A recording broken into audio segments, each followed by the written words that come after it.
సన్నిధికి వచ్చిన వారిని ఏ ఒక్కరిని వ్యర్థముగా విడిచిపెట్టద్దయ్యా. పరిశుద్ధాత్మ దేవ, ఒక్కొక్కరిని దర్శించండి, బలపరచండి, నీ బలమైన పాత్రగా సమర్పించుకున్నట్టు సిద్ధము చేయండి. పరిశుద్ధాత్మ ఈ సమయము మీకు సమర్పించుకోవచ్చు. యేసు నామములో అడుగుచున్నాము తండ్రి, ఆమేన్. కూర్చుందాం.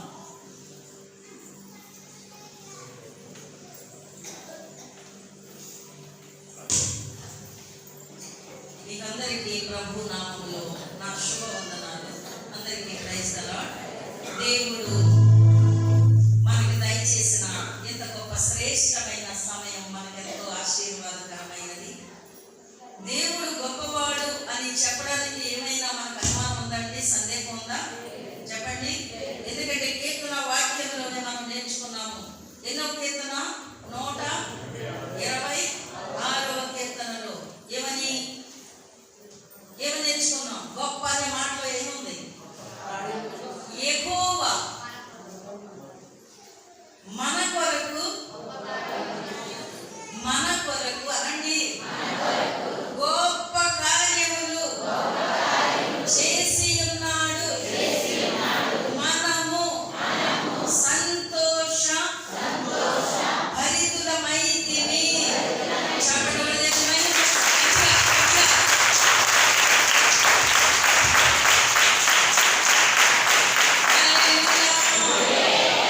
స్వతంత్రించుకున్నమాట మీ సొంతం చేసుకోండి, మీరు సొంతం చేసుకోండి. ఆ మాట నాకు సొంతమగును గాక. ఆ మాట యొక్క రుచి మర్మము తెలియని వారు నాకేం చేశాడు అనే అనాలోచన వచ్చేస్తుంది. కానీ నీ హృదయము తెరవబడితే ఉంటది. నీకేం చేశాడో, నీకెంత మేలు చేశాడో, ఎంత గొప్ప కార్యము చేశాడో అప్పుడు తెలిసి వస్తుంది నీకు. ఎప్పుడు? అప్పుడు. హల్లెలూయా. దేవుడు మన కొరకు, చెప్పండి, గొప్ప కార్యములు చేసి ఉన్నాడు, చేస్తూ ఉన్నాడు. ఇదిగో ఇప్పుడు చేస్తాడు. ఆమేన్, ఆమేన్, ఆమేన్. దేవుడు పరిశుద్ధాత్మ పూర్ణుడుగా మనల్ని నడిపించేవాడు. నీకు కలిగిన వ్యాధి, బాధ, శోధన, కష్టం, కీడు నిన్నేమి చేయలేదు. అవి నీ మీద నుంచి కొద్దిపోతా ఉంటాయి.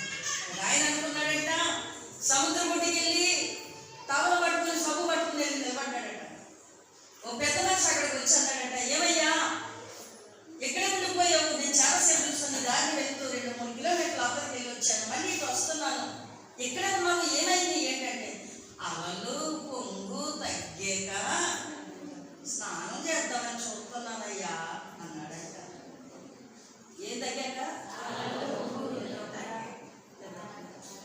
ఏం తగ్గాక?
ఇచ్చి ఉన్నావు.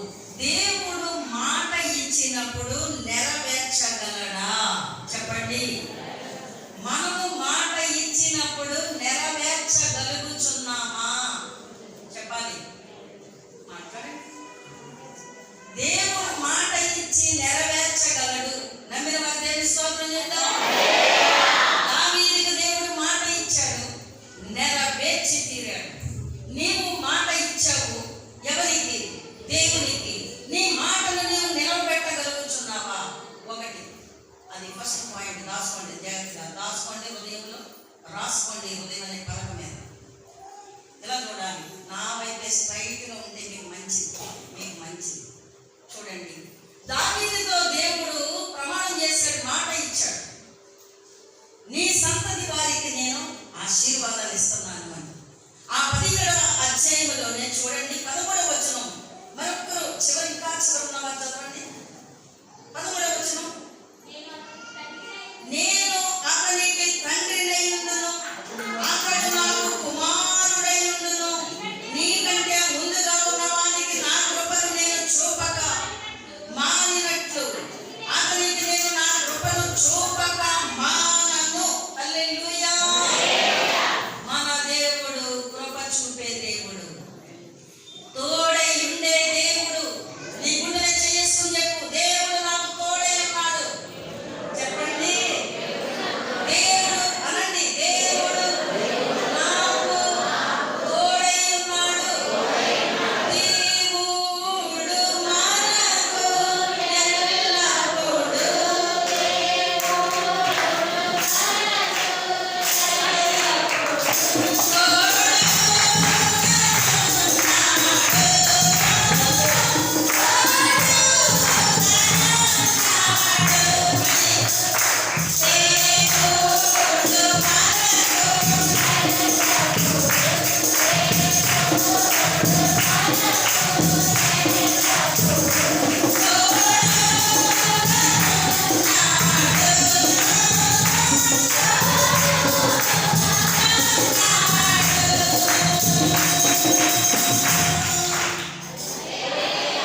ఇంటికి వెళ్ళిన తర్వాత భోజనం ముందు పెట్టుకుని ప్రతి సమయం, ప్రతి క్షణం దేవుడు నాకు తోడై ఉన్నాడు. నీ నోట చెప్తూ ఉండు, నీ నోట మాట వాడుతూ ఉండు. నిజంగా దేవుని ఆత్మ నిన్ను విడిచిపోడు. దేవుని ఆత్మ నీకు ఎప్పుడూ తోడుగానే ఉంటాడు. ఒక మనిషి అయితే నేను వచ్చేది 7 పెట్టారు, 7 పెట్టారు అంటే అంత ప్రేమించేశారు. నా వాళ్ళు ఏం చేశారు? ప్రేమ కార్యక్రమం. ప్రేమ ప్రేమ ఎక్కడ ఈ మళ్ళీ పట్టుకుని ఏడ్చేస్తున్నారు.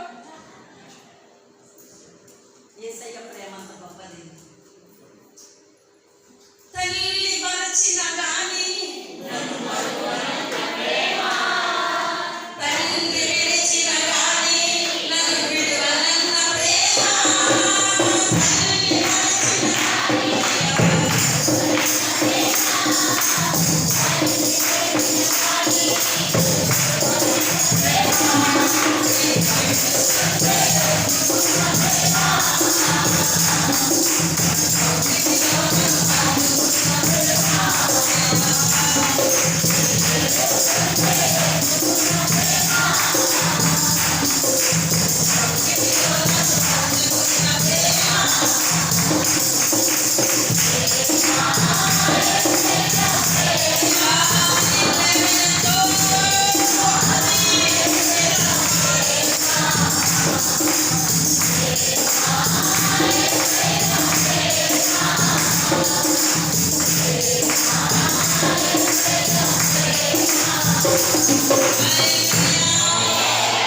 నన్ను యేసయ్య ప్రేమలో బంధించాడు.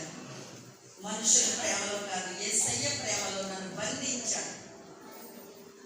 ఆయన కౌగిట్లో నన్ను దాస్తున్నాడు కనుకనే మీ అందరి హృదయంలో ఆ ప్రేమ, ఆ దయ, ఆ కృప, ఆ వాత్సల్యత, ఆ నమ్మకారం నా మీద మీరు ఉంచారు.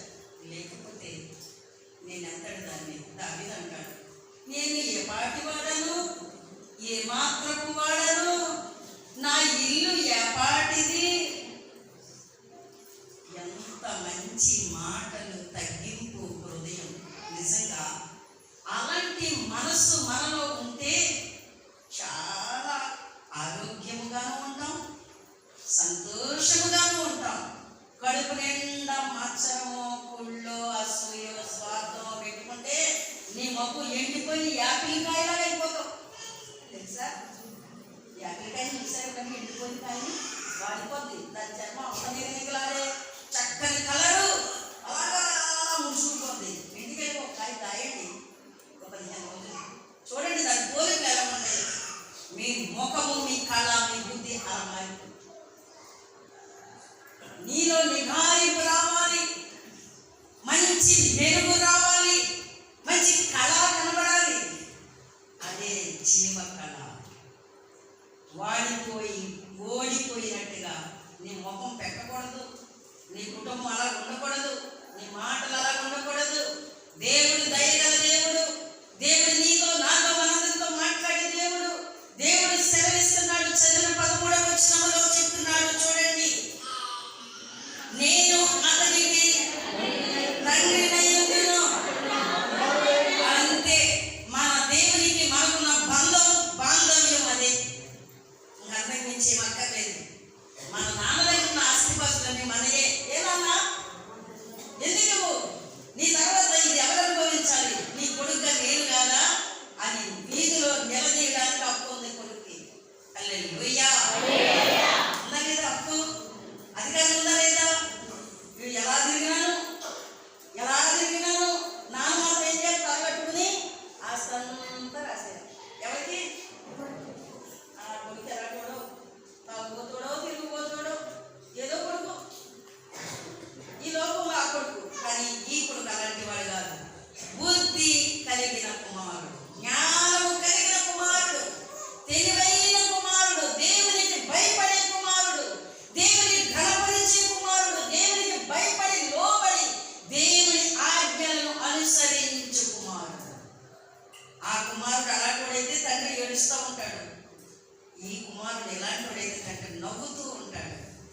నావన్నీ నీవే, నావన్నీ నీవే, నీ సొంతం చేసుకో నా కుమారుడు, నీకే ఇచ్చేస్తున్నాను. చదువుదాం చూడండి 14వ వచనం. నా మందిరము అందును నా రాజ్యమందును నేను నిత్యము అతడు అనగా నన్ను అనుకోండి స్థిరపరచెదను. అతని సింహాసనము ఎన్నటికీ స్థిరముగా ఉండును అని దేవుడు నాకు తెలియజేస్తున్నాడు. హల్లెలూయా. దేవుడు ఇస్తున్నాడు, తెలియజేస్తున్నాడు, చెప్తున్నాడు. మనకు తెలియని విషయాలు దేవుడు మనకు బోధ చేస్తున్నాడు. హల్లెలూయా. రాజ్యం ఇస్తాడు. ఏ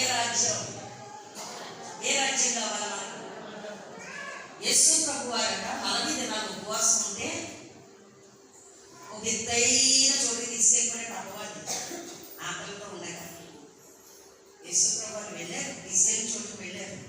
ఈ లోక రాజ్యములన్నీ ఈ లోక రాజ్యములన్నీ అందులో ఉన్న గొప్పతనం అంతటిని నీకు ఇచ్చేస్తాను, నువ్వు ఒకటి చేయాలి అని అపవాది యేసు ప్రభువాన్ని దండిస్తున్నాడు, శోధిస్తున్నాడు.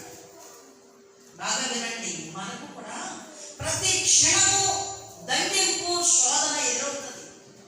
లొంగిపోకూడదు.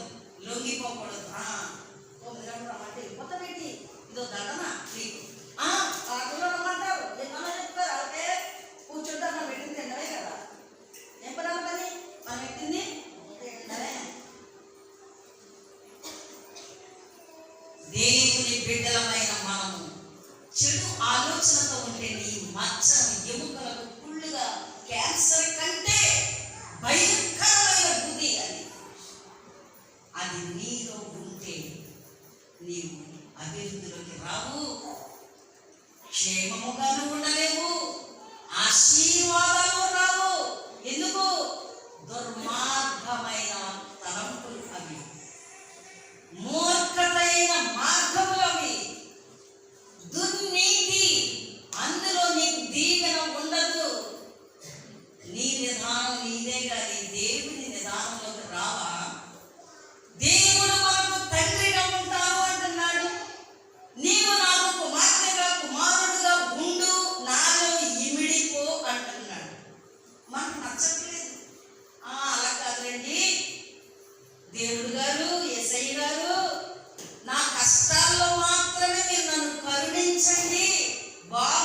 మీరు అక్కర్లేదు, మీ ఆదివారం వద్దు, మీ శుక్రవారం వద్దు, మీ కూటాలు వద్దు, మీ బైబిల్ వద్దు, మీ ఆజ్ఞలు వద్దు, మీ పాస్టర్ గారు వద్దు కదా.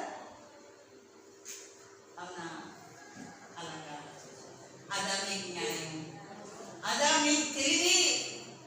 జ్ఞానం లేనివాడా ఇక్కడికి ఎక్కిరా, నీకు జ్ఞానము ఎట్టిదో నేను తెలియజేస్తాను అంటున్నాడు పరమ తండ్రి. నాకు జ్ఞానం ఉంది అని నువ్వు అనుకుని ఇక జ్ఞానం వైపు మళ్ళట్లేదు. దేవుడు కలిగించే బుద్ధి, జ్ఞానం నేర్చుకోవడానికి మనస్సు పెట్టట్లేదు. అది నేర్చుకుంటే దేవుడు నీకు తండ్రిగా ఉంటాడు, నీవు ఆయన బిడ్డగా ఉండు. హల్లెలూయా, దేవునికి స్తోత్రం. పరమ జీవము నాకు నింపా, తిరిగి లేచెను నాతో నుండా.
వెంటనే జయమన్నదట.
చేసుకో.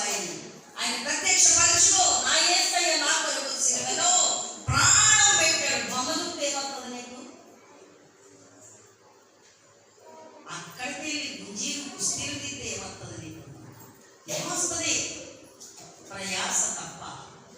ఆ ప్రయాస దేవుని సన్నిధిలో నీకు ఆయుష్కాలం పొడిగించిన పరమ తండ్రిలో అర్పించి చూడు.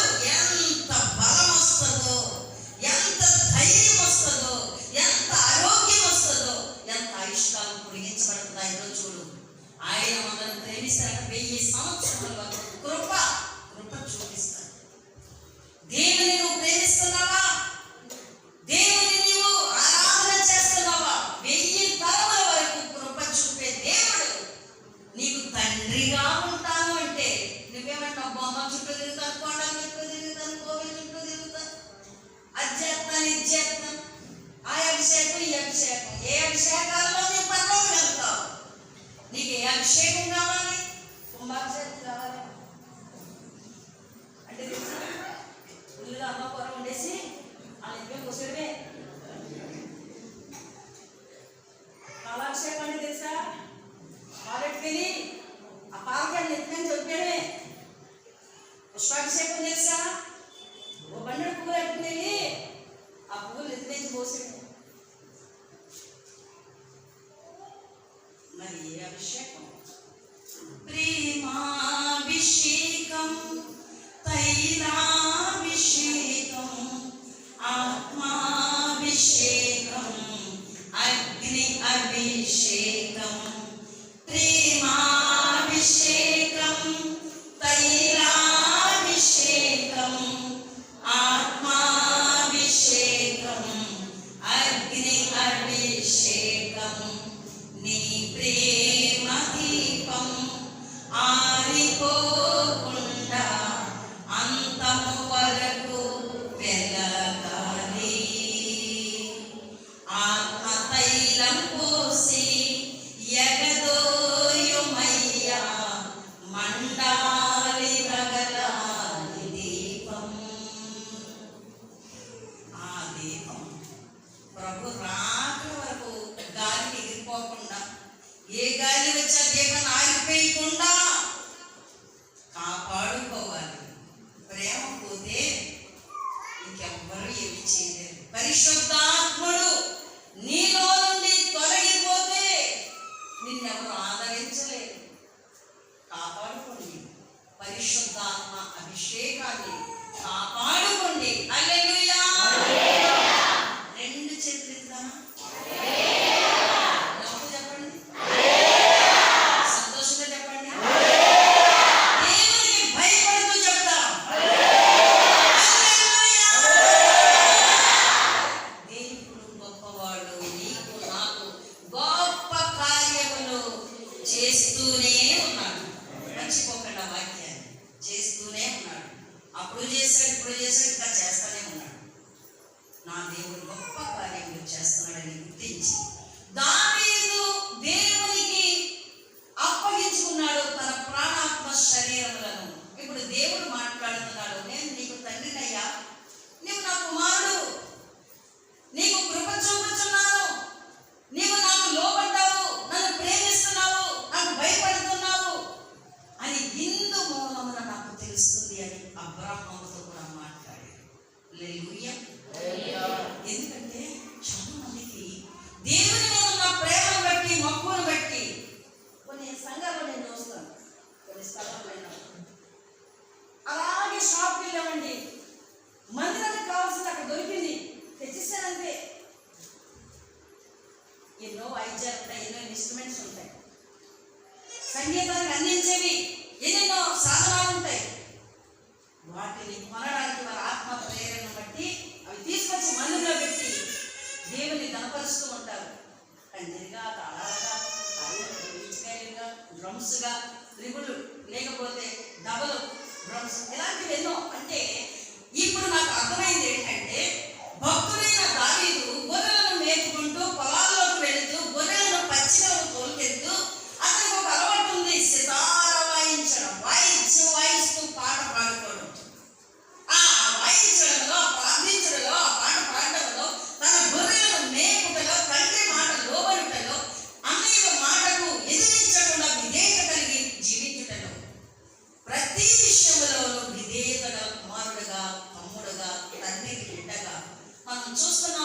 దేవునికి కుమారుడుగా చూస్తున్నావు. నీవు అందరి దగ్గర, అందరి ముందు ఎలా ఉంటున్నావు, దేవుని దగ్గర కూడా ఎలా ఉంటున్నావు ఒక్కసారి చూసుకోవాలి. నేను అనుకున్నాను, దావీదు దేవునికి ఇష్టమైన వాయించు వాయించడానికి అతను ఎంత ఇష్టంగా సిద్ధపరుచుకున్నాడండి. అతను ఎంత ఇష్టముగా దాన్ని పొందుకున్నాడండి. మరి వాళ్ళ నాన్న డబ్బులు అడిగాడంటారా? లేకపోతే వాళ్ళ నాన్న తెలియకుండా అబద్ధంగా గొర్రెం వేసి వాయించి కొనుక్కున్నాడంటారా? ఏం చేసి ఉంటారు? మీరు ఏమనుకుంటున్నారు? వాయించడంలో మంచి నైపుణ్యం గలవాడట, చమత్కారంగా వాయించేవాడట. దేవుని ప్రజలైన ఇశ్రాయేలీయులను పరిపాలన చేయడానికి నిలవబడిన దేవుడు సిద్ధపరిచిన సౌలు రాజుకు అపవిత్రాత్మ అనగా దెయ్యము పడితే ఈ దావీదు వెళ్ళి వాయిద్యం వాయిస్తూ పాట పాడుతుంటే ఆ దెయ్యం ఏం చేసిందట? ఏం చేసింది? పాట పాడిందా? ఏం చేసింది? పారిపోయింది. చప్పట్లు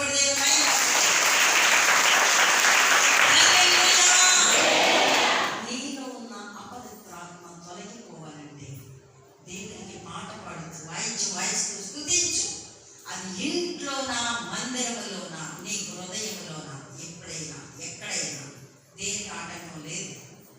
అలా చేయడంలో నీవు నైపుణ్యం కలిగి ఉండాలి. అక్కడ వాక్యం ఏముందంటే చమత్కారంగా వాయించేవాడు. అంటే ఎలా వాయించాలో దావీదుకు తెలిసింది. అపవిత్రాత్మ దెయ్యం ఎలా వదిలిపోద్దో దావీదు దేవుని ఆత్మ వలన గ్రహించాడు. చూడండి వాక్యం, చదివిన వాక్య భాగంలో, నా మందిరమందును నా రాజ్యమందును నేను నిత్యము అతనిని స్థిరపరిచెదను, అతని సింహాసనము ఎన్నటికి స్థిరముగా ఉండును. కొంతమందికి కొద్ది రోజులే ఉంటుంది పరిపాలన, 1 సంవత్సరమే ఏడట. ఎవరంటే అహజ్యా. వాళ్ళ అమ్మగారి పేరు అతల్య. ఆ అమ్మంట కొడుక్కి దుర్మార్గముగా ప్రవర్తించడం నేర్పించిందంట. దుర్మార్గంగా ఉంటే ఎవరికి అనుకూలంగా ఉంటారు? చూడండి, ఇంట్లో ఒక దుర్మార్గంగా ఉన్నారనుకోండి, లేక మన వారిలో ఎవరైనా దుర్మార్గంగా ఉన్నారనుకోండి, ఇంటి వారందరికీ కష్టమే, ఇంటి వారందరికీ ఇబ్బంది. అలాంటి సమయంలో ఈ అతల్య తన కుమారుడైన అహజ్యాకు దుర్మార్గముగా ప్రవర్తించడం నేర్పించింది. ఆ రాజుగారు 1 సంవత్సరమే రాజ్యం చేశారు. కానీ దావీదు మాత్రం ఏం చేశాడు? దేవుడు కృప చూపాడు కనుక, దేవుడు ఆనందం ఇచ్చాడు కనుక, దేవుడు అధికారం ఇచ్చాడు కనుక 27వ వచనం చదువుతాము.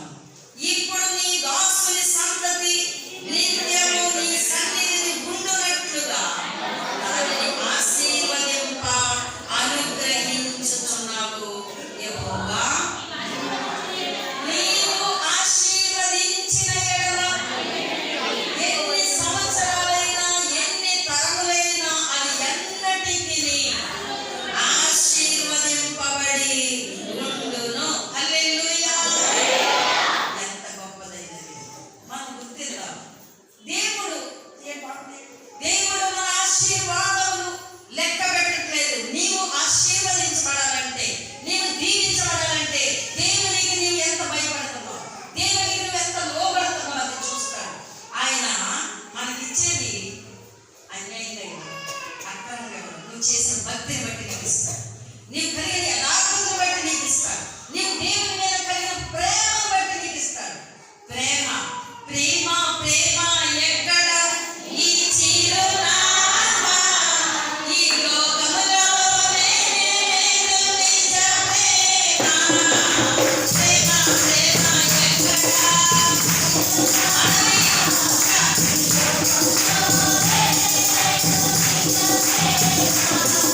హల్లెలూయా. చాలా సంతోషంగా ఉంది మిమ్మల్ని అందరినీ దేవుని సన్నిధిలో చూడడం. దేవుని కూడా చాలా సంతోషంగా మిమ్మల్ని ఆశీర్వదించాలనుకుంటున్నాను. చూడండి, దేవుడు మనలను ఆశీర్వదించిన ఎడల ఎన్నటెన్నటికి ఆ ఆశీర్వాదం ఏ దొంగోడు పట్టుకోలేదండి. డబ్బులైతే పట్టుకుపోతారు నీ ఇంట్లో వాళ్ళే. నువ్వు డబ్బాలో దాచినా, బిర్రలో దాచినా, చెరువులో దాచినా, ఎక్కడెక్కడ దాచినా రమ్మంట దాచిందంట. ధాన్యం బస్తా కింద పెట్టినట్టు లేదు. ఎంత 7,000 1 రూపాయి తింటే ఆడండి. ఏమైంది? ఊరుకుంటుంది ఏమన్నమాట. ఎవరికి చెప్పలేకపోతుంది. ఎందుకు దాచావు? దాయాల్సిన పని ఏంటి? మళ్ళీ ఆడపడతాయని నోరు చెప్పలేదు. నాకే చెప్పింది, నాకొక్కరికే చెప్పింది. అప్పుడు నేను అన్నాను, ఏం చేద్దాం అమ్మ, మరి ప్రార్థన చేద్దాం. ఇలాంటి పని ఎప్పుడు ఈ బిడ్డ చేయకూడదు, ప్రార్థన చేద్దాం. కొన్నిసార్లు మన అవిధేయతే మన నష్టాల్లోకి తీసుకెళ్తుంది, కష్టాల్లోకి తీసుకెళ్తుంది. మన బుద్ధిహీనత, మన అజ్ఞానం మనలను ఇరుకులో పెడుతుంటది. ఆవిడ బాగా అలవాటు దాని కింద నాకు అలా కాదు, ఏ కింద పెట్టగానే అలా పెట్టారు, ఏ పేట్ల కింద దాయిగా అలా పెట్టారు. దేవుని బిడ్డలు దొంగలుగా ఉండకూడదు. వాక్యం ఉంది కదా, నా మందిరంలో మీరు దొంగలై ఉన్నారు. మందిరంలోనే దొంగలు, దొంగలు పోయి దొంగలు, బైబిల్ పోయి దొంగలు, వాగ్దానాలకు పోయి దొంగలు, అయిన దొంగలు, ఈ దొంగలు, అన్ని దొంగలే. ఆఖరి దేవుడు అంటున్నాడు, దశమ భాగము ఇవ్వని దొంగలు మీరు. ఏ దొంగలు? జోడు దొంగలు అని చెప్పలేదైనా. జోడు దొంగలు అని మనం అనుకుంటాం. ఎందుకంటే జోడు కొత్త తెస్తే చాలు వాటిని పన్నడిపోతాయి. ఏమకో కొత్త చెప్పులు వస్తే చాలు ముందు వెళ్ళిపోతారు గబగబా. అవి వేసుకుని పోనండి. ఇంకా నాకు ఉంటాయి అమ్మగారు జోడెట్టు పోయారు, అమ్మగారు జోడెట్టుకున్న చుట్టూ ఎక్కడిక ఏం చేయాలి, ఏం చేయాలి. అలాంటి తత్వం. చిన్నపిల్లలు చెప్పులు తీసి డ్రైనేజ్లో బాగానేస్తున్నారండి. కుక్కలు ఉన్నాయే, ఒక్కొక్క జోడెట్టు పోతున్నాయండి. ఆ స్టాండ్లో పెట్టుకోండి అమ్మంటే పెట్టుకోరు. చక్కగా తెస్తే గేట్ తీసుకుని లోపల పెట్టలేదు అంటున్నారు, పట్టుకుపోతున్నాయి. స్టాండ్లో పెట్టుకోండి. దేవునికి స్తోత్రం. చూడండి, వాక్యంలో దేవుడు మనల్ని ఆశీర్వదిస్తే ఆశీర్వాదము ఎవరు పట్టుకెళ్ళలేదు. అంత పకడ్బందీగా ఉంటుంది, అంత జాగ్రత్తగా ఉంటుంది.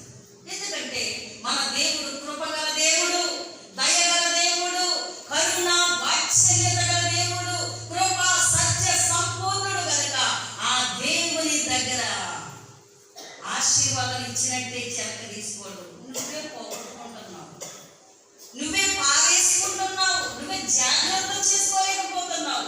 ఆయన ఆశీర్వాదాలలో మనం నిలిచి ఉంటే ఎవరు పట్టుకుపోకుండా జాగ్రత్త చేస్తాడు. ఆయన భద్రం చేస్తాడు.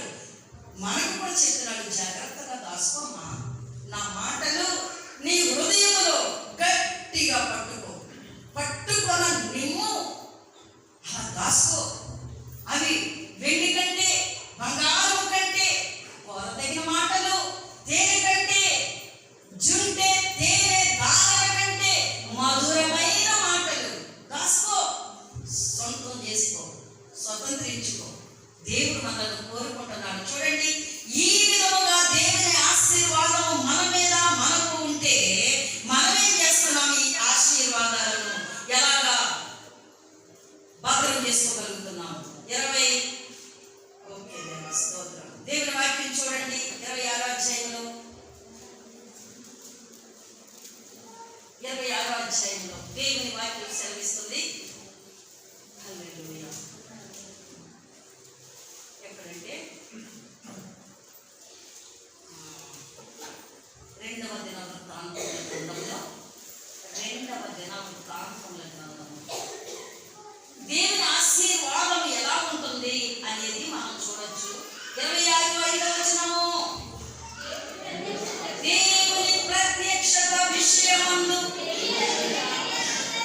ఒకరే తెలివి కలిగిన జకర్యా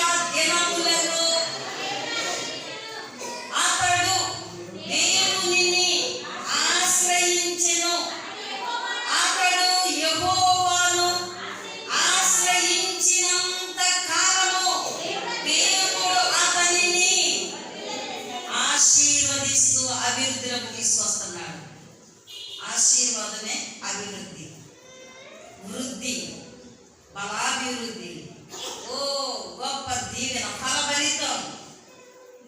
ఈ ఆశీర్వాదము దేవుణ్ణి ఆశ్రయించిన వారికే కలుగుతుంది. హల్లెలూయా. రాజైనా, దాసుడైనా, మంత్రి అయినా, దాసురాలైనా, మహారాణి అయినా, నేనైనా, మీరైనా, వింటున్నారా? నువ్వు దేవుని ఆశ్రయించకుండా నీకు కలిగినంత నాకే అనుకుంటూ చూడాలి, నాకే అనుకుంటూ నా సేవకి, నా బంగారాలకి, నా ఇంటికి, నా బీమాకే వాడితే మరి దేవునికి ఏం చేస్తాం? దేవుని పని ఎవరు చేస్తారు? దేవుని చిత్తానికి లోబడేది ఎవరు? దేవుని మహిమ కొరకు నీ ధనము బయట తీసుకెళ్ళాలి, బయట తీసుకెళ్ళావాలి. దేవుడు మనల్ని ప్రేమిస్తూ మనకి బలం ఇచ్చాడు, మనకి మంచి పదవి ఇచ్చాడు, మంచి హోదా ఇచ్చాడు, మంచి ఘనత ఇచ్చాడు. ఇచ్చిన ఘనతను నీవు చెరుపుకో, దాని ద్వారా దేవుని పని చేయి, దేవుని ఘనపరచు, దేవుని ఆశ్రయించు. అలాగా చేస్తే నీ కుటుంబమైనా, నీ రాజ్యమైనా, నీవైనా ఆశీర్వదించబడతావు. బాగా అర్థం చేసుకోవాలి. ఎంతున్నా చాలు, మనకి సరిపోతుంది ధనం. ఒకవేళ 2 లక్షల రూపాయలు జీతం అన్నారనుకోండి, 50,000 జీతం అన్నారనుకోండి, నెలకి 10,000 జీతం అన్నారనుకోండి, ఎంతైనా చాలు మనకి. చాలుతుందమ్మా? సరిపోదు, ఎంతైనా చాలు. వచ్చే కొన్ని ఖర్చులు పెరుగుతూ వస్తాయి కదా. అయితే తెలివి కలిగిన జకర్యా దినములో, ఆ రోజులలో దేవుని ప్రత్యక్షత విషయములో, వినండి వినండి, హల్లెలూయా. ఇలా చూడాలి. మెడలో తేలేస్తున్నారు, ఏలేస్తున్నారేంటి? ఏం చెప్తారు? మెడలో తేలేస్తున్నారు, ఏలేస్తున్నారు. ఇలా పడిపోతున్నాయా? ఇలా పడిపోతున్నాయా? చూడాలి, ఇలాగా ఇలా చూడాలి. హల్లెలూయా. రెండే 2 మాటలు కూర్చుంటాను. రెండే 2 మాటలు, బాగా చిన్న మాటలు వచ్చేసాం. దేవుని ప్రత్యక్షత విషయంలో తెలివి కలిగిన జకర్యా దినములలో రాజుగారికి ఒక మంచి మనస్సు కలిగింది. దేవుని గట్టిగా పట్టుకోవాలి, దేవుని మాట శ్రద్ధగా వినాలి, దేవుని చిత్తమును జరిగించాలి, నేను దేవునికే లోబడాలి, దేవునే ఘనపరచాలి, దేవునే సంతోషపరచాలని చాలా సమర్పణ చేసుకుని దేవునికి విధేయత చూపించాడటండి. దేవుని ఆశ్రయించిన సంవత్సరాలు, నెలలు, వారాలు, రోజులు కూడా దేవుడు ఆశీర్వదిస్తూనే వచ్చాడు. ఒకటి వినండి, నువ్వు దేవుని దగ్గరకు వస్తే దేవుడు నీ దగ్గరకు వస్తాడు. నువ్వు దేవుని పని చేస్తే దేవుడు నీ పని చేస్తాడు. అర్థమైందా? చెప్పండి, చెప్పిన మాట ఏంటో మీరు చెప్పండి. మీరు మనకు అర్థం మనం దేవుని దగ్గరకు వస్తే దేవుడు మన దగ్గరకు వస్తాడు. మనం దేవుని పని చేస్తే మన పని. చివరి మాట చెప్తాను, దేవునికి మనం ఇస్తే దేవుడు మనకు ఇస్తాడు. చెప్పండి.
ఆశ్రయిస్తే దేవుడు నిన్ను విడిచిపెడతాడు. ఆయన అంటాడు, నేను బిడ్డవు. నీకు నీ సంతతికి ఎన్ని తరములైనా, ఎన్ని దినములైనా, ఎన్ని గడువులైనా నీకు భయపడకు. ఉద్యోగం పోయినా, వ్యాపారం పోయినా, వ్యవసాయం పంటకు రాకపోయినా, ఒకవేళ నీ చేతి పనులు చేతులు బట్టి లేకపోయినా నీకేమి కొదువ ఉండదు. ఎందుకంటే నువ్వు దేవుణ్ణి ఆశ్రయించవు గనక. దేవుణ్ణి నమ్ముకున్న వారికి, దేవుని మీద ఆధారపడిన వారికి దేవుడు ఎంత మాత్రము కొదువ చేయడు, లోటు చేయడు. ఆకాశ పక్షులను పోషించు దేవుడనైన నేను నిన్ను పోషించక మానేదనా అంటున్నాడు. అరచే కాకి పిల్లకు ఆహారం పెట్టిన దేవుడు నీకు నాకు బువ్వ పెట్టడా? ఇస్తాడు, అన్ని ఇస్తాడు. మనమే వాక్యం ఉంది, మంచి గోధుమల పంటతో నేను నిన్ను తృప్తి పరచెదను అంటున్నాడు. అనుదినము ఆయన రక్షణలో ఎదుగుచూ ఉండమంటున్నాడు. ఆయన గడప యొక్క కాచుకొని కనిపెట్టుకోమంటున్నాడు. ఇదిగో దేవుని ప్రత్యక్షత విషయంలో తెలివి కలిగిన జకరియా దినములలో, జకరియా ఎవరంటే యాజకుడు, దేవుని ప్రవక్త. ఆ రోజులలో కలిగింది ఒక గొప్ప ఆశీర్వాదం. ఎవరికి? రాజైన ఉజ్జియా. బాగా వినండి, దేవుడు మనల్ని ఆశీర్వదిస్తాడు, ఎప్పుడు విడిచిపెట్టడు. నేను మిమ్మల్ని అనాథలుగా విడువను, మీ యొద్దకు వస్తాను అంటున్నాడు. హల్లెలూయా. మనం అంటాం, అమ్మ లేదు, నాన్న లేదు, తోడుకున్నాడు లేదు, రక్త సంబంధం లేదు, కుటుంబం లేదు, ఎవరు లేరు, ఎవరు లేక వండరినే అని చేసుకుంటావు బాగా. ఇదే పని. వీటన్నిటికంటే ప్రాముఖ్యమైన, ప్రధానమైన గొప్ప తండ్రిని నీవు కలిగి ఉన్నావు. మరచిపోవద్దు. చప్పట్లు కొట్టి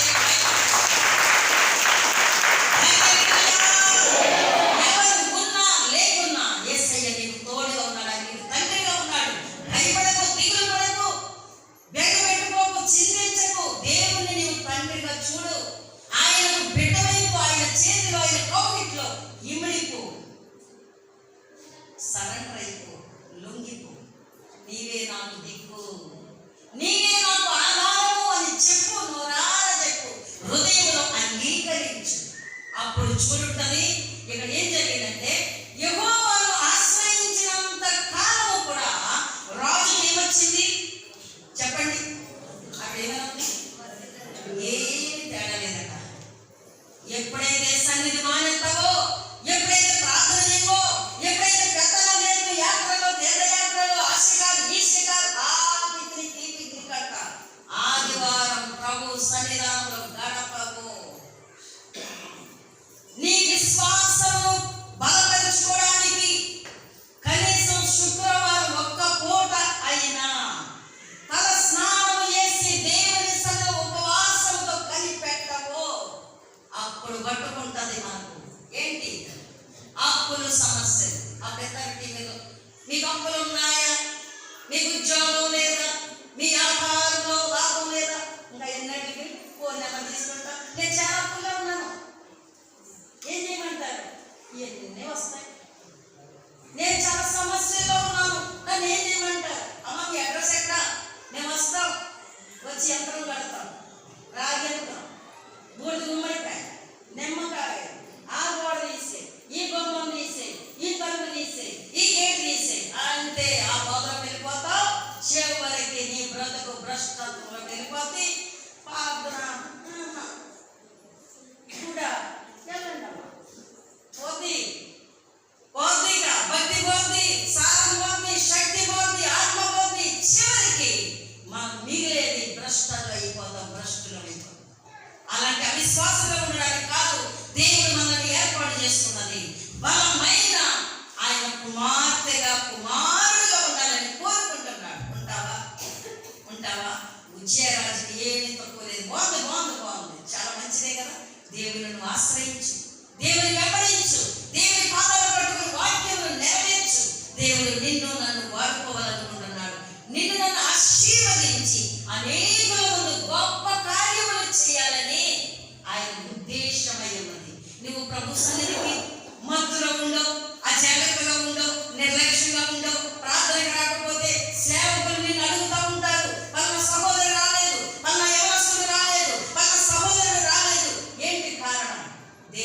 ఏడుస్తూ ఉంటాడు, దేవుడు అడుగుతూ ఉంటాడు. అలాంటి స్థితి మనకు రాకుండా జాగ్రత్త చేసుకోండి. దేవుడు